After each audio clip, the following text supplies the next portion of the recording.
Welcome to Yup, I Said It. This is Andre. Please like, share, and subscribe. Most importantly, please hit the bell notification. A large percentage of my videos are being shown to people who aren't even subscribed or don't even have their bell notification turned on. You could really help me out with this. So if you come across this channel, you like what you see, turn on the bell notification for me. It's going to help my channel grow. It takes you a split second. It is absolutely free. I got more videos like this one. This is absolutely incredible. I wasn't going to do a video tonight, but I said, let me look and see what's going on. And this actually happened. I can't believe I'm still in shock that this happened. Now, Donald Trump has been everywhere. He's been all over the place. The mainstream media has been attacking him, but he's actually making it to YouTube. Tim Pool. I don't know if you guys are familiar with Tim Pool. I mean, where have you been if you don't know who Tim Pool is? Okay, he's a big YouTube influencer here, and Trump is actually on his show. He had a sit-down interview with Trump on his show right before this. Kash Patel was working on the Trump administration on the DOD, and I'm hearing talks about him actually being Attorney General. But this interview shocked me. Nobody's expecting something like this to happen. I know I was not expecting Trump to go to a YouTuber and do this. Is what he needs to do. This kind of stuff right here. Bring the smoke. Look at Vivek Ramaswamy. Look what he's doing. Guys, I want to jump right into this interview because it's absolutely amazing. This is what we're talking about.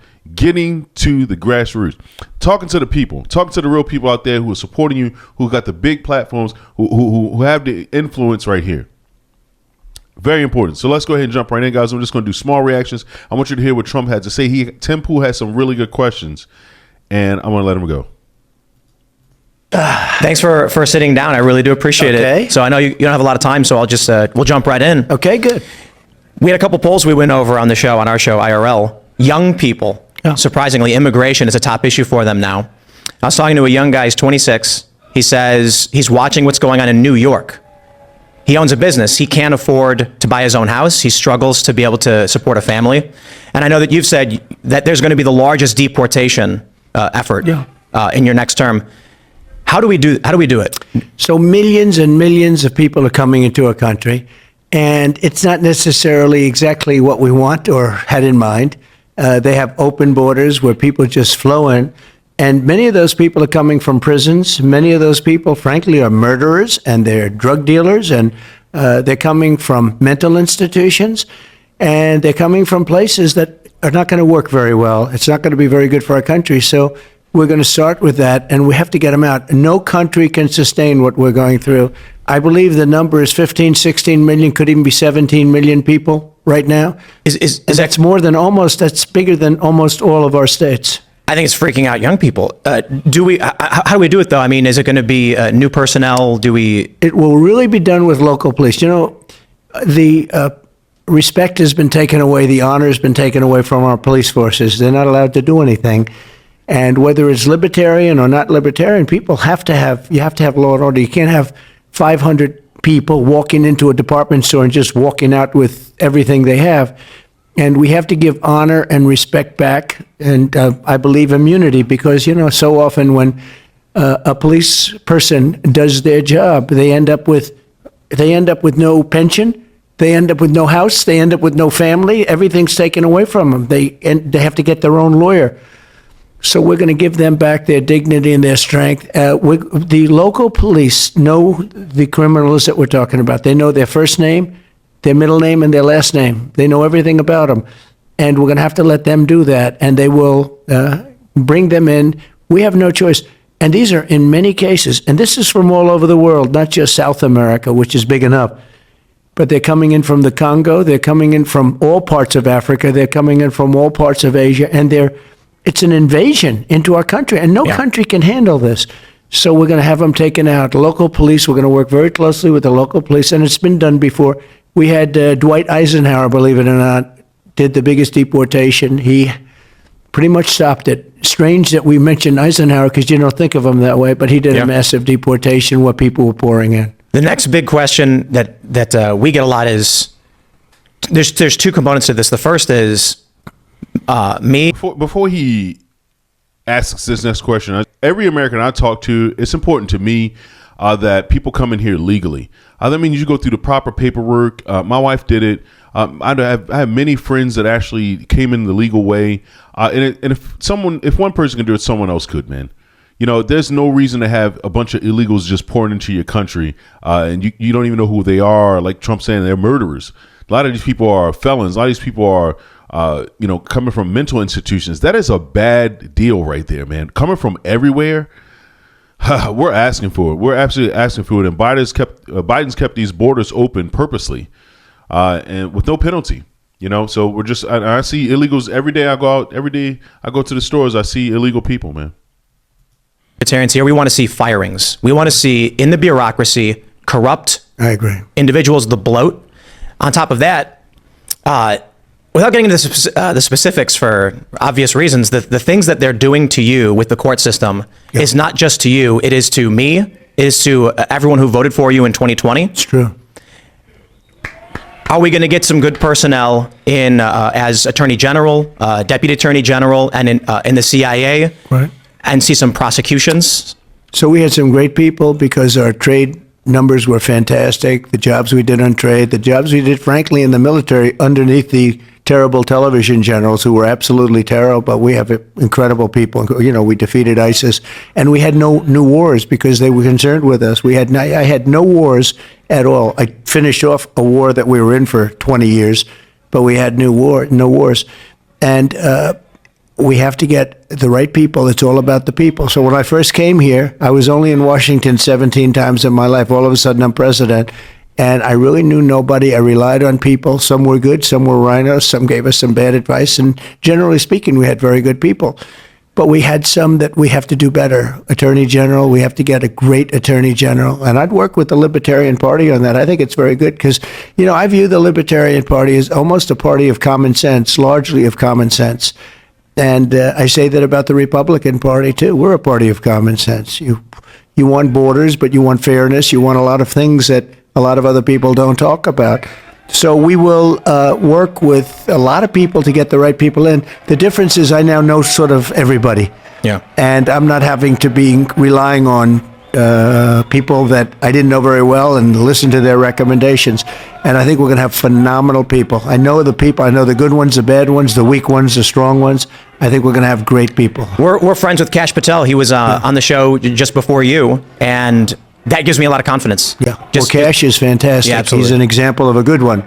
Yep. We have some great people, but Kash was a great example. Devin Nunes, as you know, he's fantastic. Absolutely. We have so many great people. So when it came to foreign policy, I'll be honest, I didn't vote for you in 2016. I was jaded. Obama let me down. I'm from Chicago. I thought 2016 was silly. And then in 2020, with the timeline for getting out of Afghanistan, right, when you tried to get our troops out of Syria, my question is, why are we in Syria? Who even knew? Yeah. And they lied to you, and they lied to us about the number of troops in there. And so maybe it's a bit blunt for me to say I want to see people prosecuted for the lies of the American people.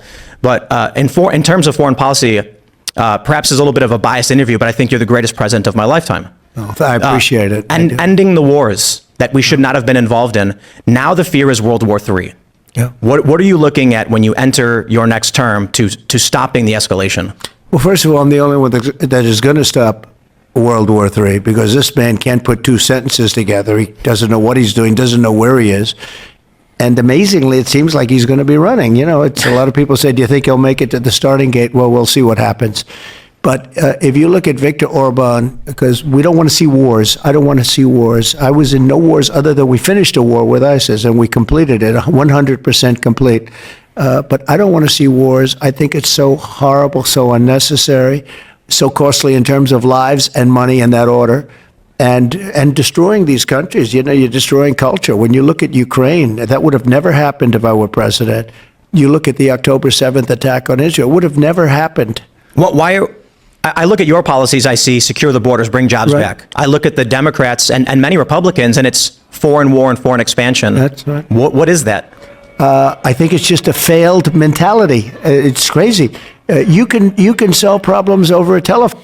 By the way, RFK is making the case that Trump has ran up the country's debt. He ran it up $8 trillion, but never mentioned all the tariffs and all the money we got back from foreign countries that we were overspending on. So I think that if you're listening to what RFK is saying, it's just sort of one-sided. So President Trump did a lot of things showing, actually, stop the wars with the Abraham Accords, which, you can argue that we save money there. We save money in so many places. We were very conservative on our spending, and the money that he did spend, which we'll go over in the Kash Patel interview, the money that he did spend, and I was right on point when I was thinking that, is on things that we actually needed to spend it on. All right, so you have to remember, when Democrats are in office, they do a lot of reckless spending. They don't spend the money on the right thing. Obviously, you can see that right now with the Biden administration. Be the same thing if Barack Obama ran. More people are paying attention now to the spending. And we need audits to find out where we have been spending money. So I just wanted to clear that up, because I hear a lot of people talking about how Trump, spent a lot of money. Yeah, but he also made great deals and put tariffs on a lot of people. Phone and said they start dropping bombs. I see recently they're dropping bombs all over Yemen. You don't have to do that. You can talk in such a way where they respect you and they listen to you. Viktor Orban of Hungary, the leader, they call him a strong man. Who cares if he's a strong man or not a strong man? He's a very powerful guy. He said the problem the world has is that Donald Trump is no longer president. When he was president, China didn't play around, Russia didn't play around, nobody played around.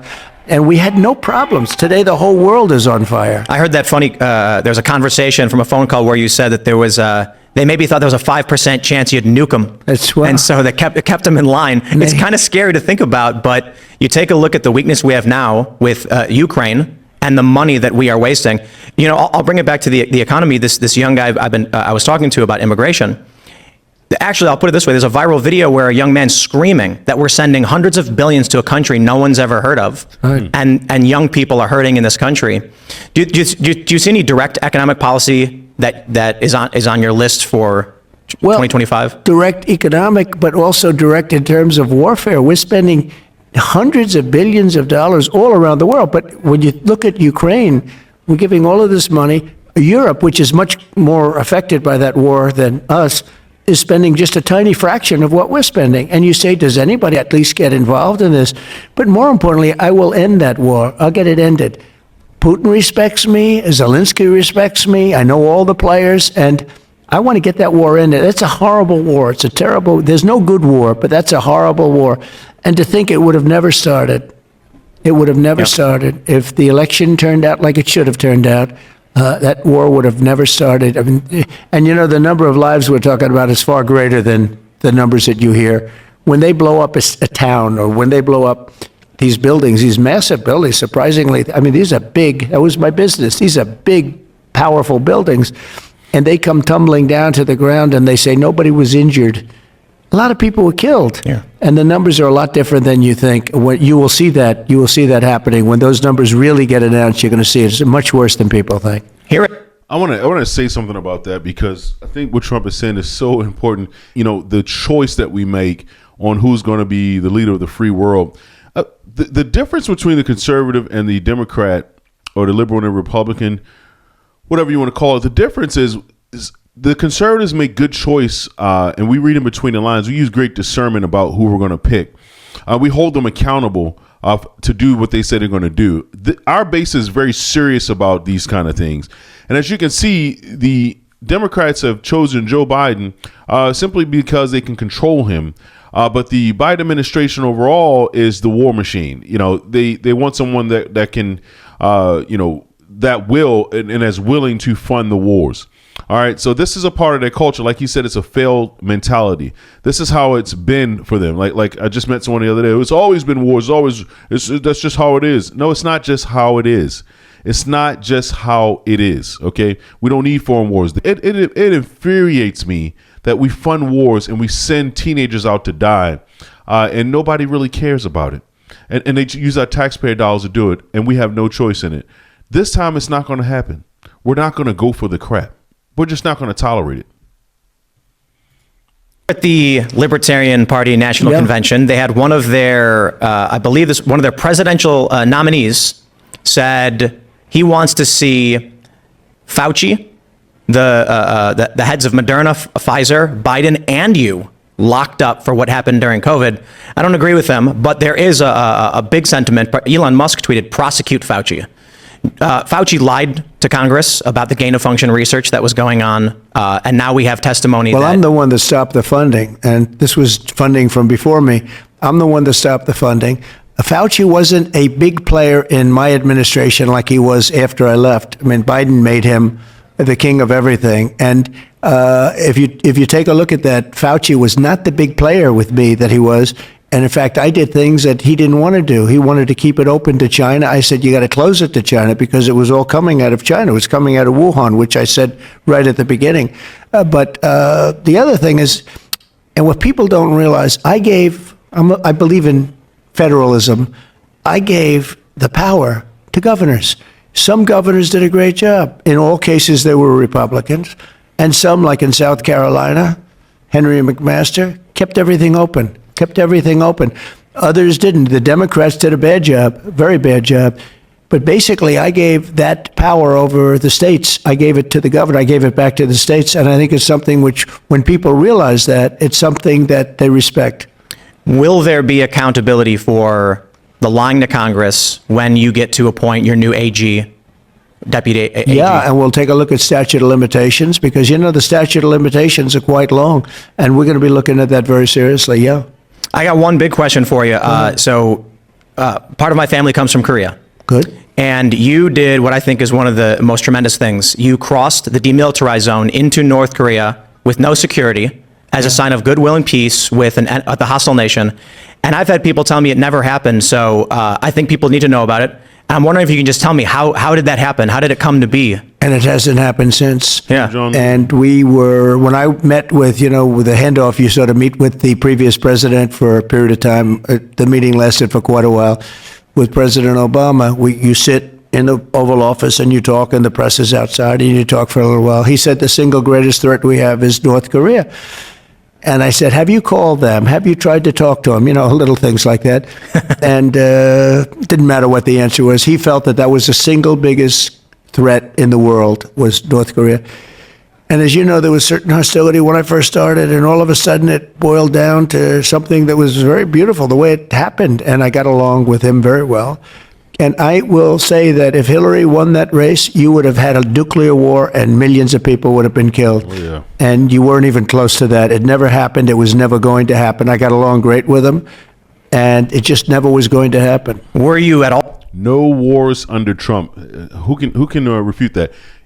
People are absolutely delusioned when they don't know the history, and they forgot just not too long ago all the things that Trump was able to do. I remember. Scared in any way when you crossed into an enemy country? Well, I wouldn't say that Secret Service was thrilled. And in those blue buildings, there were lots of people in those buildings that I looked at. The two blue buildings on each side with the windows. And I looked in those windows, and there were a lot of things happening in those. Someday I'll tell you about it. But no, I felt very safe. I felt my relationship with him, as you know, was very hostile. Little Rocket Man and all that. But then all of a sudden it morphed. He respected me, I respected him, and we ended up, once we got to know each other, we ended up very good. A very smart guy, very strong guy. He's the absolute leader of that country. For those that think he's not, they're wrong. And I got to know him very well. I even did a press conference. He never did a press conference before. I said, would you like to do a press conference? And we did a press conference, if you remember. And then he said, that's the end of the press conference, and boom, everybody was pretty radically thrown out. But it was the only press conference he's ever done. I got along with him great. We had no nuclear war. You would have had a nuclear war guaranteed. And you won't, if we have the right president, if we have somebody that knows what he's doing, you're not going to have World War III. If, on the other hand, we don't, you're going to end up in World War III, and it's going to be a war like no other because of the power of weaponry. Many have actually been saying we're already in it. The Hill published a piece saying we are in World War III and Biden is losing it. And so my hope is, I don't see any logical path for a Biden presidency to fix the economy, to fix anything. He can't fix himself. Yeah. Can't fix anything. He had a new one the other day, Pakalaka. I don't know if you saw that. He was muttering on TV, something like that. Now, crypto. By the way, I just so you know, I know all the leaders. They're at the top of their game. They're sharp. They're tough. They're smart. They love their country, or they do whatever they have to for their country at a minimum. And when they see this guy come in, I think they can't believe it. I know Yeah. they can't believe it. It's not the right person. So we'll do a couple quick ones. We don't have much time. You announced you're taking cryptocurrency.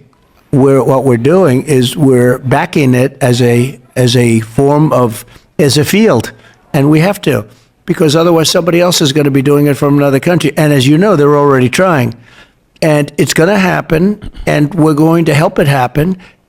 And it's something that can be very good. I think it can be very good. No central bank digital currencies. No digital, no central bank. And one more big one. Will you pardon Julian Assange? Well, I'm going to talk about that today, and we're going to give it very serious consideration. And we're going to have a couple of other things to say in the speech that I think you're going to love. I've heard some rumors. And you've gotten so much out of me, I should leave a little bit for the speech, don't you think?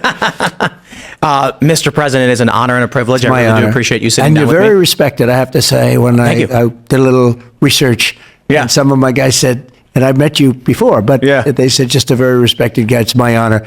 Even though we're keeping that big crowd, that's the biggest crowd they've ever had. We're Yeah. keeping them waiting just for this interview, so congratulations. Thank you so much. Shall we? Thank you, my friend. Thank you. Appreciate it very much. I do appreciate it. What a big moment. Wow, that was actually huge, man. That was absolutely huge. Wow. So, Trump is reaching out to his base for real. He's reaching out to people that will listen. And I think that's a job of a good presidential candidate, to go out, to go places where the other men won't go. Obviously Trump has a lot of courage, man. We've seen that in the last week, man. Having a conference with the libertarians, he's done that. Just doing this interview with Tim Pool, it's just huge, man. It's really good. Going to the Bronx, Trump has done it so much, man, and they got him so tied up. Imagine what he would really be doing if he had tons of free times, man. Trump's gonna be back on the campaign trail. It's about to get real spicy. All right, I'm telling you that right now. DT in the building at Tim Pool. Such a great interview. Wonderful. I'm glad he stopped by. Guys, I hope you enjoyed this video. Please like, share, and subscribe to my channel. You will be helping me a lot. I know every time somebody tells me to like, share, and subscribe, I just do it. I do it because, look, if it's something that I like, I just go ahead and hit the like, share, and subscribe, and I hit the all button so I get all their videos and I just see if I like it. And a lot of times, I'll just stay subscribed. If I like what they're talking, if I like what they're about, I just stay subscribed, just so they can have the subscribers. So support me in that way. I guarantee you, if you're a conservative, even if you're libertarian, if you're liberal, I don't know, we could agree on something here. Okay, I'm not gonna bend though. I'm telling you that right now. I'm a conservative all the way through. It's just conservatives make more sense, in my opinion, and I believe that to be true. What a great interview, guys. You all have a great night. Thank you so much. Until next time, this has been Yup, I Said It.